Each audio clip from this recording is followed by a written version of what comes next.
This is Garis Masculist MGTOW flyers, that is 2-3 page essays on the themes of masculism and MGTOW, written by and read aloud by Prof. Dr. Hugo de Garis. This is flyer number 748, entitled Prerequisites for Gender Politicians to Solve the Population Crash. Description. This flyer pushes the idea that gender politicians need strongly to be biconscioused, that is, be taught masculist ideas by the masculists, so that the politicians understand why 2/3 of young men in the US and elsewhere don't even date young women, which is the major cause of the crash in the birth rate. Gender politicians need to take men's issues seriously. Otherwise, their attempts to solve the population crash will continue to fail, because they are not going to the root of the problem. There are other causes of the birth rate crash, such as the cost of housing, the halving of a couple's income when the mother stays at home to raise kids, etc., which need to be addressed. But the refusal of 2/3 of young men to even date young women is the dominant cause. Flyer itself.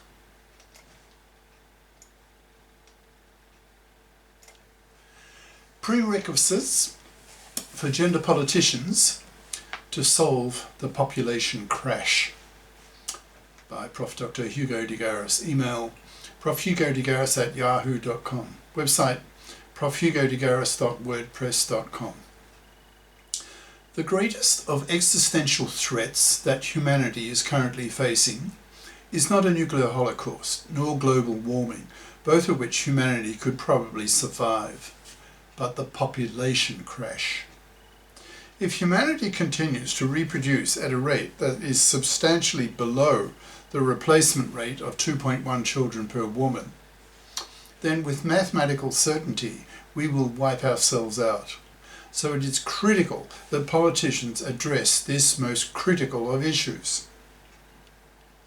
This flyer claims that these politicians need to be gender politicians if they are to have any chance of solving this population crash problem. What do I mean by this? There are many reasons why the population is crashing. It's not a one-cause problem, but a complex, multi-factored problem. One of the major causes of the population crash is that the two sexes don't like each other much nowadays and prefer to live alone, not have relationships, and hence not reproduce. Another major cause of the problem is that it is too expensive for a couple to buy a house, so couples choose not to reproduce. Another major factor is that increasingly individuals of either sex simply prefer the single lifestyle, since that way they can afford to spend a lot more money on themselves and not have to sacrifice their salaries by paying to raise kids. Governments around the world are now seriously studying what they can do to solve the population crash problem, since already several countries around the world are already seeing their population sizes reduce year by year, for example Japan, China, Hungary, etc. The Hungarian government is already spending about 5% of its GNP on birth stimulation policies, largely to no effect. South Korea has the lowest birth rate in the world at 0.7 children per woman, an issue that has South Korean politicians pulling their hair out, but no matter whatever remedy they have tried up to now, each attempt has not worked. So what are these politicians doing wrong? Why are they failing to solve the problem? This flyer suggests that the answer to this question is that they have not become biconscious. That is, they are not looking at the male side of the gender political debate, so are not causing young men to be willing to be fathers again. In the US, 2/3 of young men don't even date young women, says a reputable opinion polling company, Pew, P-W, Research Centre, who found in 2022 that 63% of young men aged between 18 and 30 don't even date young women because they see young women as undateable due to being too poisoned by feminism. This single factor is sufficient to crash the birth rate, since if, in capital letters, 2/3 of young men in the US refuse to date women, then obviously these young men are not going to give young women their sperm, hence crashing the birth rate. So obviously, these politicians tackling the population crash problem need to understand why young men are not dating young women and attempt to remedy the situation. But how?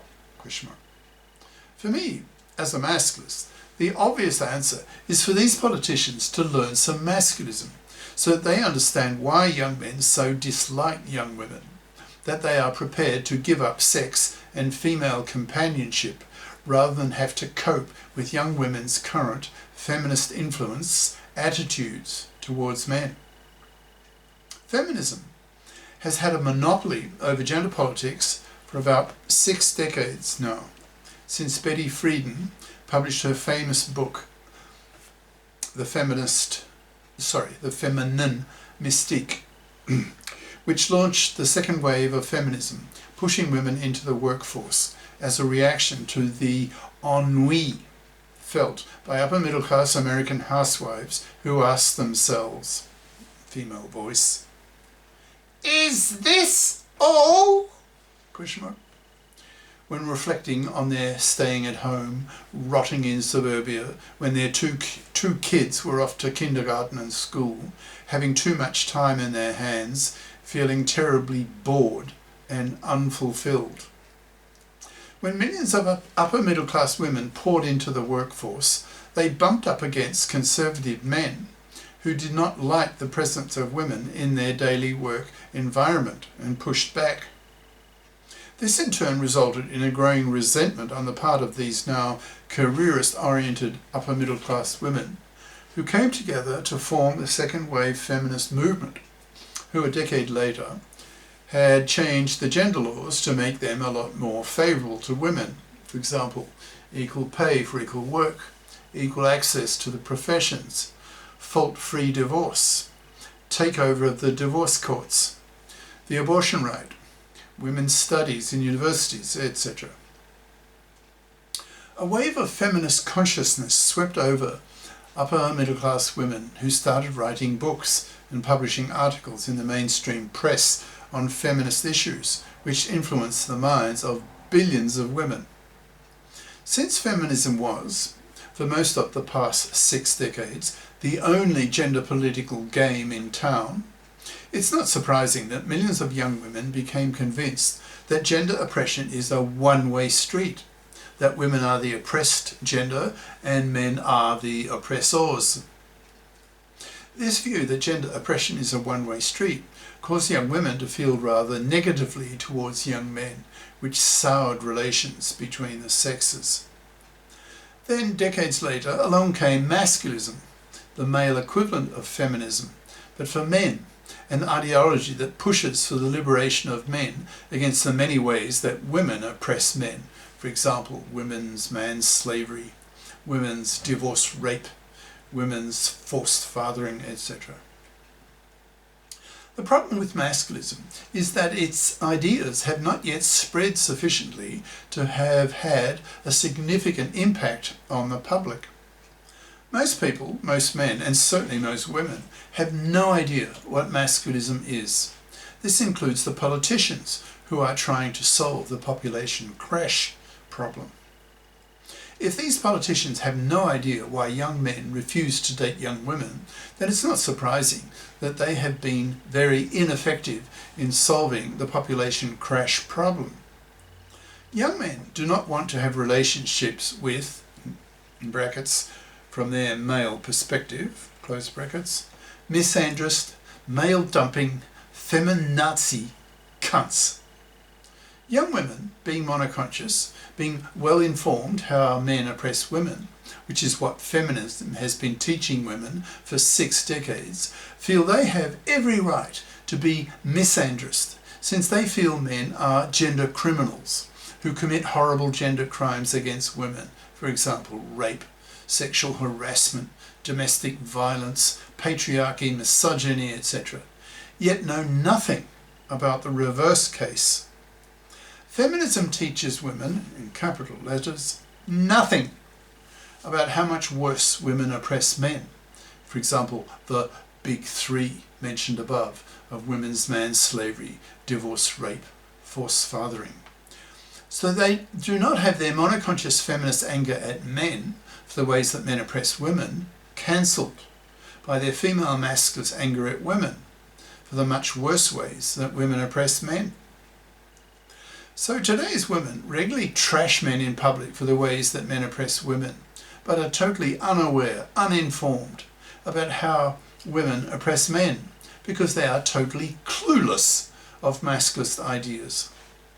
The manosphere, in brackets, that is, men on the internet, who talk about men's issues, men's lib, close brackets, have yet to penetrate the mainstream media with masculist and MGTOW ideas, largely due to the presence of what the masculists label the fem mafia, that is, the feminist media mafia, who block the publication of masculist ideas, seeing such masculist writings as just more misogynist criticism of women, and hence is something to be blocked.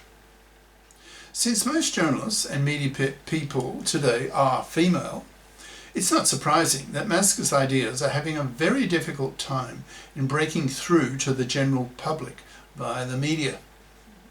This monoconscious prejudice on the part of the femmafia and women in general causes men, especially masculists, to feel real contempt for the hypocrisy of monoconscious feminists and the femmafia, and hence their growing masculist bitterness and contempt for monoconscious feminists.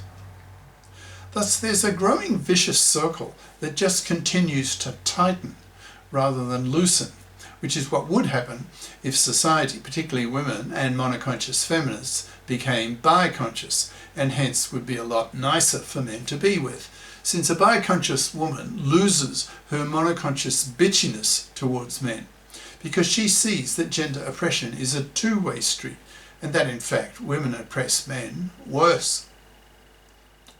Biconscious masculists see monoconscious feminists as hypocritical bigots, as contemptible, and hence undateable, as a pain in the arse to be with, and so are totally ignored, left to rot on the shelf, not even pumped and dumped, since, as stated earlier, men don't want relationships with misandrous, male-dumping, feminazi cunts. So, the masculists must penetrate the media to educate the millions into bi-consciousness, so that the politicians also become bi-conscious, so that they are motivated and open-minded enough to absorb what the masculists are saying. The problem is that after 6 decades of feminist gender political monopoly, there's a powerful prejudice against any masculist critique of women. So society, and nearly all women, just refuse to listen to what the masculists are saying, which, as you can imagine, really pisses off the masculists, thus reinforcing their masculist contempt for monoconscious feminist bigotry and closed-mindedness towards the masculist critique of women. So masculists need to lobby the politicians to teach them masculist ideas, so that these politicians themselves become biconscious, so that they listen to what the masculists have to say, so that they understand why 2/3 of young men refuse to even date young women. Only then, once politicians have become biconscious, will they be able to start addressing men's issues so that young men are prepared to be fathers again. But for that to happen, society needs to be thoroughly restructured and reformed. Once the gender politicians are biconscious, they'll be able to really listen to what the masculists, and particularly the masculist theorists, want to tell them, on how to restructure society. The Masculists will tell these gender politicians to set up GECs, G-E-Cs, gender equality committees, in the parliaments that consist half of female feminist politicians and half of male masculist politicians, so that the gender issues of both sexes are dealt with equally, which is certainly not the case today, in an era in which feminism has had a 6 decades gender political monopoly. This is the end of part 1.